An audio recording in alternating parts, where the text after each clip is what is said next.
Buongiorno compagni e compagne, intanto subito le nostre nuove magliette, ve le mostro, chi vuole comprarle si metta in contatto con la G-Prop, presto avremo anche un negozio online, ma ne parleremo.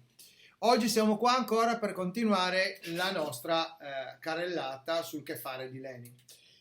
Abbiamo deciso, come abbiamo detto, i video sembrano tanti, però semplicemente perché più di mezz'ora mi sembra un'esagerazione e non si poteva fare diversamente in modo che tutti possano ascoltare e capire.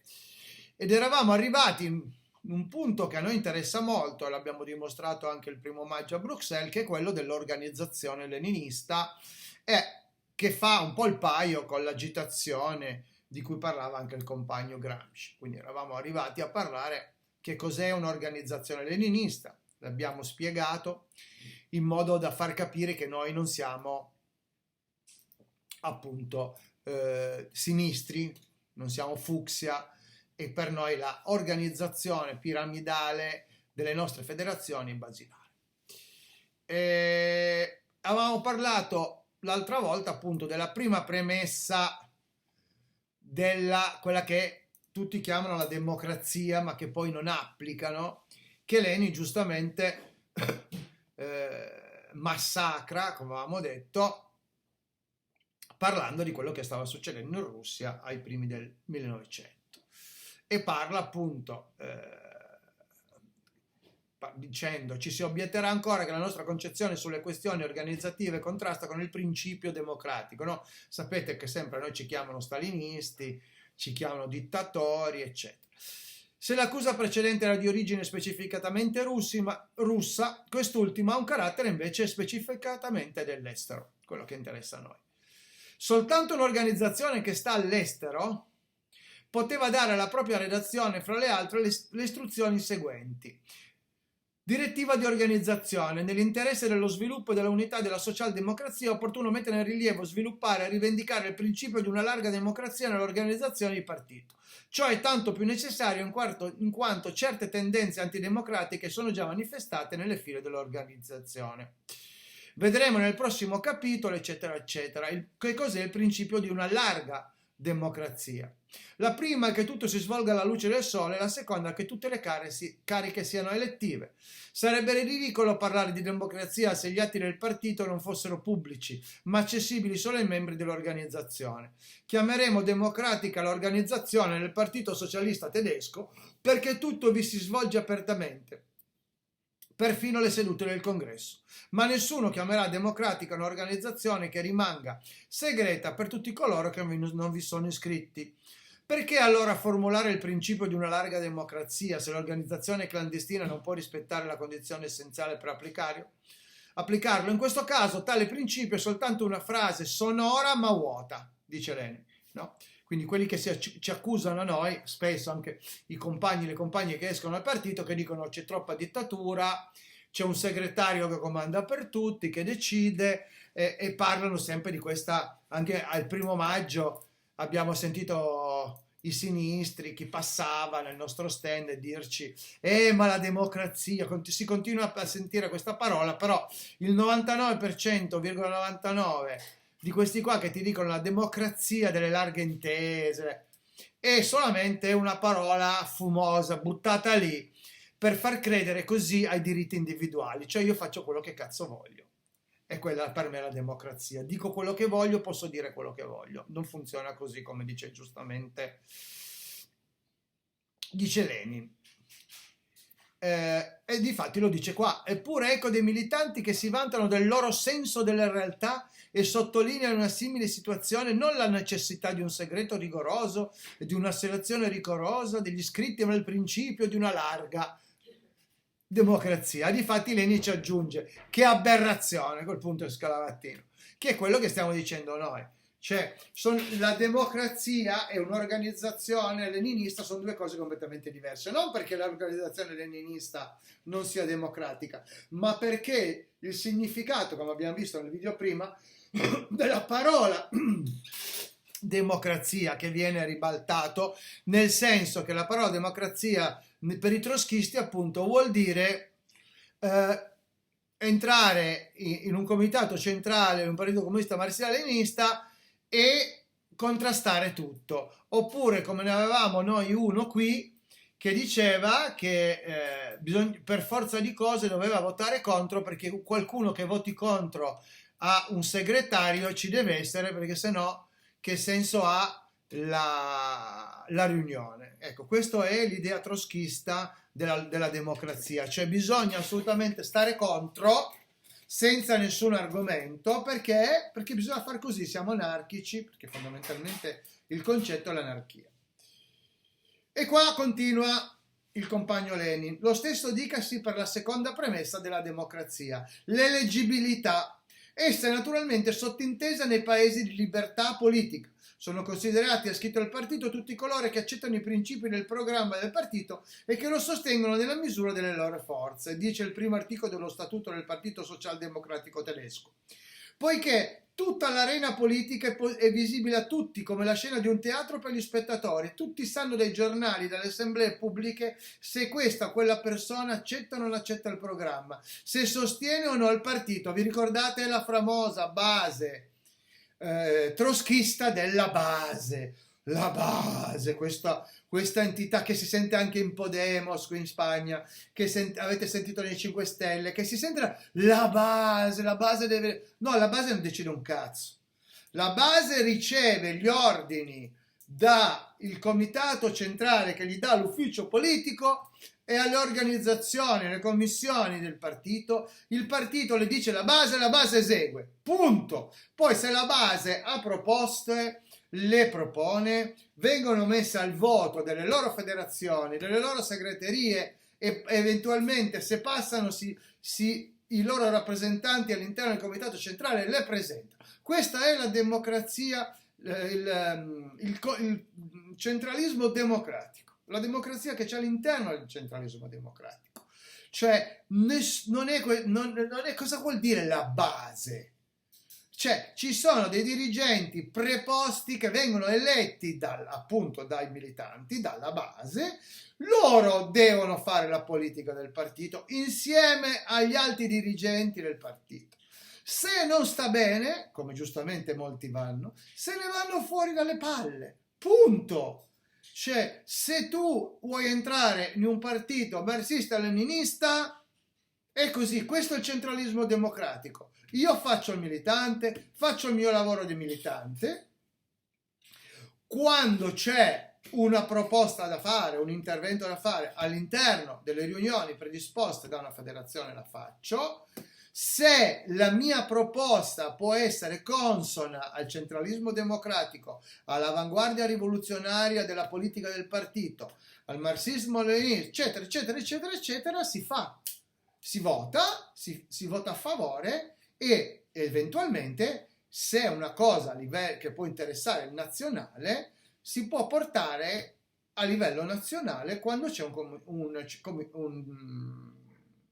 comitato centrale. Comitato centrale. A quel punto il comitato centrale lo può esaminare. Se ti votano contro non te le devi prendere come i bambini dell'asilo, dice prendo il pallone e me ne vado via perché voglio giocare solo io. Questo è il centralismo democratico.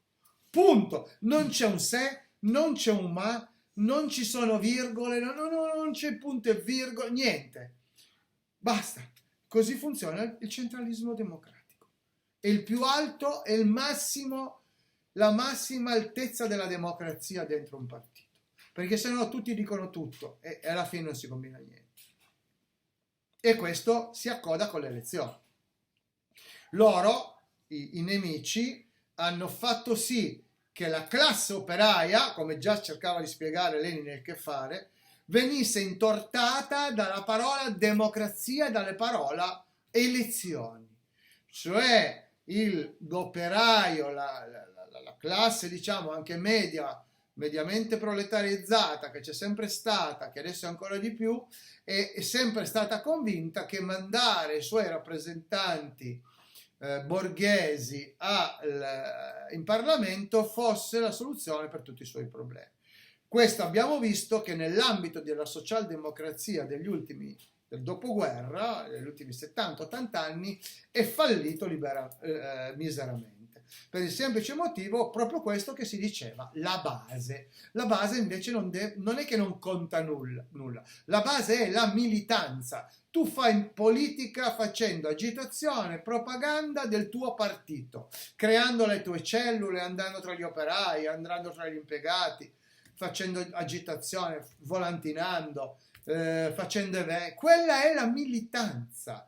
Non ha niente a che vedere col fatto che se tu fai militanza automaticamente tu abbia il diritto di esprimere se quel giorno il segretario è andato in televisione aveva le calze che non ti piacevano, se sei per la caccia o contro la caccia, se sei vegano o non vegano, se ti metti le mutande rosa, non ce ne frega un cazzo. Cioè, quelle sono cose personali, individuali, che al marxista-leninista non interessano, ok? Perché tutto si basa sulla critica, appunto, marxista, dialettica marxista. E dice ancora Lenin, andiamo avanti. Si sa che questo o quel militante politico ha cominciato in questo o in quel modo, ha compiuto questa o quell'evoluzione, ha preso questo o quell'atteggiamento in un momento difficile della sua vita, è dotato di questa o quella qualità. Così tutti i membri del partito non possono con conoscenza di causa eleggerlo o no a questa o quella carica. Il controllo generale, nel significato letterale della parola, esercitato da ognuno su ogni iscritto nel partito nel corso della sua carriera politica, crea un meccanismo che funziona automaticamente ed assicura ciò che in biologia si chiama la sopravvivenza dei più adatti. Per effetto di questa selezione naturale derivante dal carattere pubblico di ogni atto, dall'eleggibilità e dal controllo generale, ogni militante si trova alla fine al proprio posto, assume il compito più adatto per le sue forze e per le sue capacità, sopporta lui stesso tutte le conseguenze dei suoi errori e dimostra dinanzi a tutti la propria capacità di comprendere i suoi errori e di evitarli. Non fa una piega. Queste ultime 10 righe del compagno Vladimir Lenin non fanno una piega su quello che è il centralismo democratico e così funziona. Al contrario invece dei sinistri, dei fucsia, che appunto fanno della base, no, il loro credo, la base, no? La base dice che sono tutte balle, non è vero, perché poi alla fine invece lì sì che c'è una dittatura dentro i sindacati borghesi, dentro i partiti borghesi, dove di solito ci sono dei leader con la loro crocchia, no? Con il loro piccolo comitato, che a loro volta quando vanno nei comitati centrali o pseudotali, no? E gente come me purtroppo Erizzo l'ha vissuta, formano le loro correnti all'interno, cercano di scalzare Tizio, Caio, Sempronio perché vogliono arrivare lì, perché arrivando lì hanno il potere. Questo è quello che si chiama, Lenin chiama appunto l'entrismo, che noi non vogliamo e che da 10 anni che c'è la federazione estera abbiamo combattuto con le unghie e con i denti, sbattendo fuori o facendo in modo che uscissero i rompiballe che cercano di fare questa cosa. Allora, vediamo un po' cosa dice Lenin, che continua, abbiamo già parlato.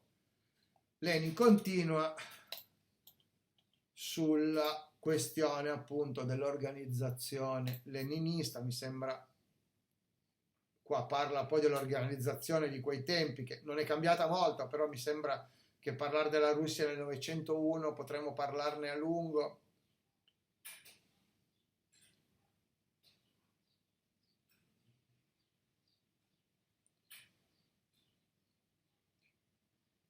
Ecco qua. A proposito del che fare, analisi concreta della situazione concreta. Quello che serve a noi. Cioè, Lenin osserva e dice, continua da una frase parlando, rendono un cattivo servizio al lavoro pratico quei pubblicisti che, credendosi particolarmente vicini ai pratici, senza rendersene conto, se la sbrigano con un ragionamento straordinariamente facile e anche straordinariamente vuoto. Occorrono i giornali locali, occorrono i giornali regionali, occorrono i giornali per tutta la Russia. Tutto ciò che è necessario indubbiamente, ma bisogna pensare anche alle condizioni ambientali al momento quando si cerca di risolvere concretamente una questione organizzativa. Cioè, è una delle cose che si sentono di più anche nel nostro partito, ormai per fortuna sempre di meno. Gli entristi, no? I trotskisti entristi, che non sanno di esserlo ma lo sono, cioè quelli che parlano sempre della libertà all'interno del partito, eccetera. Quante volte nei comitati centrali abbiamo sentito dire noi adesso ci facciamo un giornale, ah no perché la gente deve sapere, e sono quelli che fanno, adesso che c'è i social, le pagine, io sono comunista più di te, le pagine dove sono in 10, si parlano addosso, no? Sono tutti bravi a parlare, prendono le cose, lì è successo questo, allora non so, alla fine praticamente cosa fanno? Nulla. Nulla, perché continuano a parlarsi addosso, l'organizzazione si ferma. Perché l'organizzazione si ferma perché c'è sempre un nodo che non va bene, che dice no, a me così non va bene, allora visto che a pagina 2 tu hai messo quella cosa scritta, io voglio che a pagina 5 ci sia quello che dico io. No, e quello è. Invece tutto va centralizzato, come stiamo facendo finalmente dopo tanti anni nel partito. Si centralizzerà la situazione della comunicazione, no? In un centro solo, dove ovviamente però parteciperanno tutti, laddove torniamo al centralismo democratico. Io da scrivere un articolo o da dire qualcosa, lo mando al caporedattore o chi per esso che a un certo punto, se vale la pena, lo pubblicherà. Questo perché nelle federazioni che rappresentano il partito, 20 in Italia più noi che siamo all'estero, fondamentalmente, certo che sono autonome, fondamentalmente, perché ognuno ha il suo territorio, ma devono imparare ad essere centralizzate. Per esempio, nel nostro caso, come abbiamo visto, noi siamo l'unica regione che possiamo invece ad avere una questione di autonomia completa, perché vivendo all'estero ovviamente, ma fossimo in Italia sarebbe diverso. Quindi questo dice Lenin, non si può avere una pagina per ogni regione dove chiunque dei militanti scriva che stamattina si è alzato male e che la cacca non era bella. Ecco, cioè, voglio dire, questo, il centralismo democratico è un'altra cosa. Tutto deve essere, come dice il segretario, ex segretario, ora presidente onorario Rizzo, messo in questo imbuto da cui poi si estraggono le cose migliori. E invece qui nei partiti comunisti, soprattutto italiani, c'è la corsa, io voglio pubblicare perché voglio vedere la mia firma. Avete visto ultimamente che noi abbiamo fatto delle traduzioni, non abbiamo neanche citato chi le ha fatte, perché i complimenti se le prese direttamente al segretario generale, e viene scritto la redazione della riscossa a cura di, basta, punto. Cioè. E qui ribadisce quello che stavo dicendo. In un giornale locale si possono cogliere immediatamente tutte le malefatte dei padroni e delle autorità, a un giornale centrale lontano invece la notizia arriva dopo molto tempo e prima ancora che il giornale compaia l'avvenimento è già dimenticato. Ma quando è accaduto questo fatto? Signore, aiuta la mia memoria. Proprio così, Signore, aiuta la mia memoria. I 30 numeri pubblicati in 2 anni e mezzo sono comparsi, secondo lo stesso rapporto, in 6 città, il che significa meglio un numero per ogni semestre in ogni città. Allora, mi sembra chiaro quello che dice Lenny. Certo che il giornale locale può aiutare, ma se tu pubblichi ogni tanto non serve a nulla. Oltretutto, se pubblichi troppo non serve a nulla uguale, perché la gente non ti sta dietro. E qui stiamo parlando, appunto, non c'erano i social, non c'era. L'operaio non vive soltanto nell'officina, ma anche nella città. E quindi noi dobbiamo essere tra gli operai, non dobbiamo aspettare che l'operaio legga il giornale. Noi, dice Lenin, è la questione della cellula, di creare cellule all'interno degli operai. Poi qua lui si addentra in una cosa di cui abbiamo già parlato, ovviamente per scrivere, quello che dicevo io, bisogna essere capaci, bisogna fare i corsi di formazione, cioè non è che perché io faccio parte della base, allora scrivo quello che voglio perché tanto tu mi devi ascoltare. No, non funziona così nel centro. Se non sei capace a scrivere, ti rivolgi a chi è capace a scrivere, dai l'idea e noi te lo scriviamo.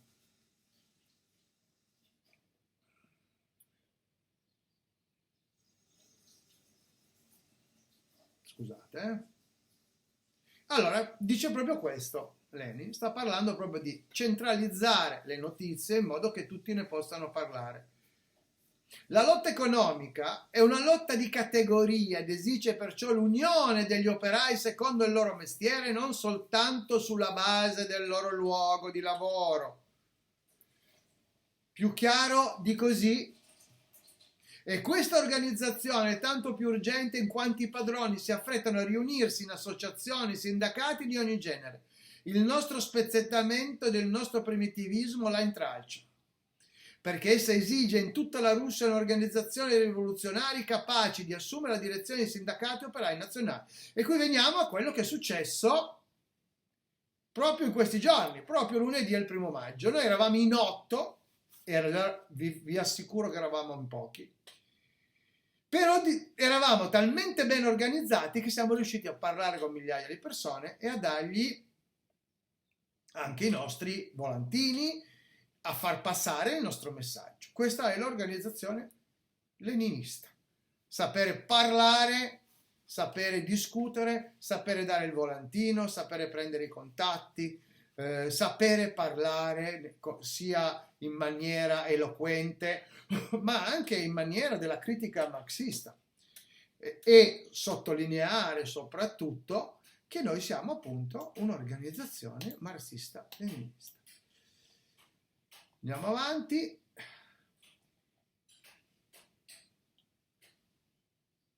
Qui parla poi di creare un giornale nazionale, eccetera, eccetera, che mi sembra abbastanza. Continua a ripetere più o meno le stesse cose, nel senso,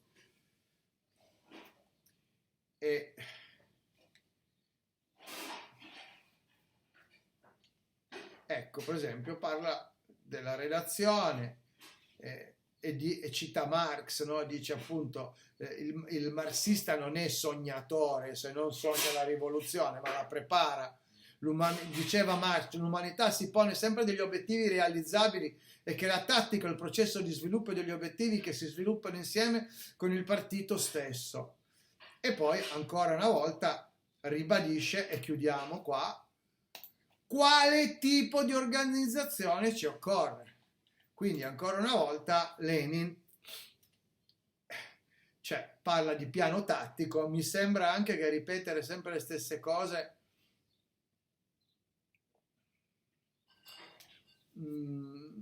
sia abbastanza monotono, anche perché questo ve lo potete scaricare e leggere, però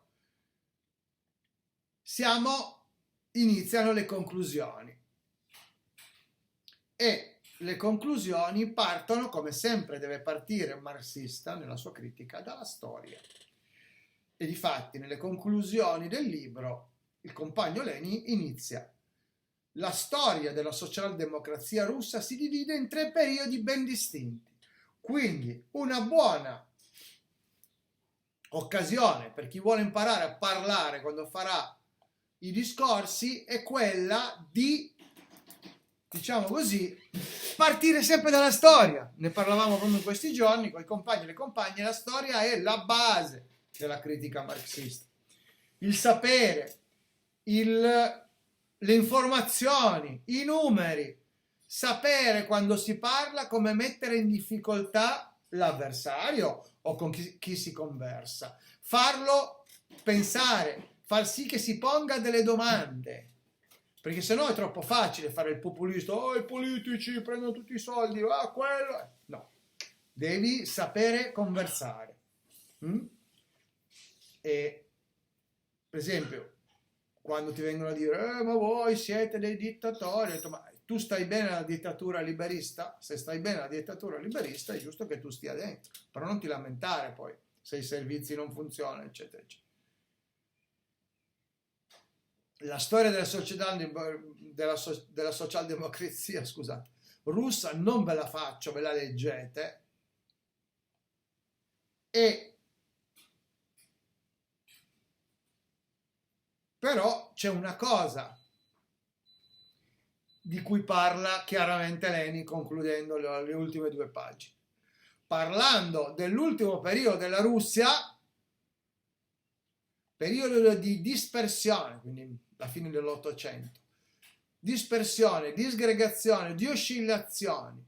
Nell'adolescente la voce cambia, durante questo periodo anche la voce della socialdemocrazia ha cominciato a cambiare, a stonare, eccetera, eccetera. Ma mentre i suoi dirigenti vanno avanti a casaccio, senza corda o fanno macchina indietro, il movimento continua a svilupparsi e a compiere enormi progressi. La lotta proletaria abbraccia nuovi strati di operai, si estende a tutta la Russia e contribuisce così indirettamente a rafforzare le tendenze democratiche fra gli studenti e gli altri ceti della popolazione. Ma la coscienza dei dirigenti non è all'altezza spontanea, della spinta spontanea. Vi ricordate, abbiamo incominciato proprio col spontaneismo, no? Differenza tra ribellione e rivoluzione. Fra i socialdemocratici l'elemento predominante è ormai costituito da militanti di un altro tipo che si sono formati quasi esclusivamente sulla letteratura marxista legale, tanto più insufficiente quanto è più alta la coscienza richiesta dalla spontaneità della massa. Non solo i dirigenti sono in ritardo teoricamente e praticamente, cioè la libertà di critica e il primitivismo, ma si sforzano di giustificare il proprio ritardo con mille un argomento altisonante. Il movimento socialdemocratico è abbassato al livello del tradunionismo. Sapete, il tradunionismo erano i primi grandi sindacati. Il programma del credo comincia ad attuarsi specialmente quando i socialdemocratici con il loro primitivismo suscitano una ripresa delle tendenze rivoluzionarie non socialdemocratico. E conclude Lenin: questo periodo, il terzo periodo, sarà sostituito dal quarto. Non sappiamo però da cosa. Dal campo della storia passiamo qui nel campo del presente, in parte in quello dell'avvenire, ma crediamo fermamente che il quarto periodo ci porterà al consolidamento del marxismo militante, che la socialdemocrazia russa uscirà dalla crisi rafforzata e virilizzata, che la retroguardia degli opportunisti avrà il cambio e una vera avanguardia della classe più rivoluzionaria. Ultime righe, auspicando tale cambio, riassumendo in una parola quanto abbiamo scritto alla domanda che fare, possiamo rispondere brevemente: liquidare quel terzo periodo. Qua si conclude con questo video, che credo che sia il 12°, se mi ricordo bene, la lettura del che fare. Io ho cercato di spiegarlo saltando anche delle parti abbastanza noiose, ho cercato di semplificarvelo proprio per far sì che sia più comprensibile a tutti quanti. Però mi sembra, nelle conclusioni di Lenin, che questi video abbiano rafforzato la nostra idea che l'organizzazione leninista è l'unica che possa mettere in campo le forze rivoluzionarie e creare, così come abbiamo sempre detto, i famosi dirigenti che serviranno poi all'esercito rivoluzionario. Purtroppo non c'è altra maniera, questo è un processo che a volte è lungo. Scrive queste cose Lenin, come abbiamo detto, nel 1901, dopo il fallimento e l'esilio del 1905, riuscirà a mettere in pratica tutto questo nel 1917. Purtroppo, come sappiamo, gli sforzi fisici e mentali per raggiungerlo lo porteranno anche alla morte, perché fondamentalmente di questo muore Lenin. Gli sforzi che compie per poterlo fare sono talmente immani che probabilmente il suo fisico non regge. anche perché deve continuamente, fin dall'inizio, e lo spiega molto bene, respingere gli attacchi di quelli che non erano ancora trotskisti, ma lo diventeranno, gli attacchi dell'ideologia borghese che attanaglia la classe operaia in quel tempo, ma esattamente come l'ha sempre attanagliata. Sta a noi svelare, respingere quegli attacchi, ma non dicendo, come ha fatto spesso i partiti comunisti, gli operai, la classe operaia è tutta ignorante, non capiscono niente, non serve a niente fare lo sforzo per, no? Ma noi dobbiamo, come ha detto lui, noi dobbiamo in questo momento far finire questo periodo e farne cominciare un altro che sia rivoluzionario. Questo dobbiamo fare.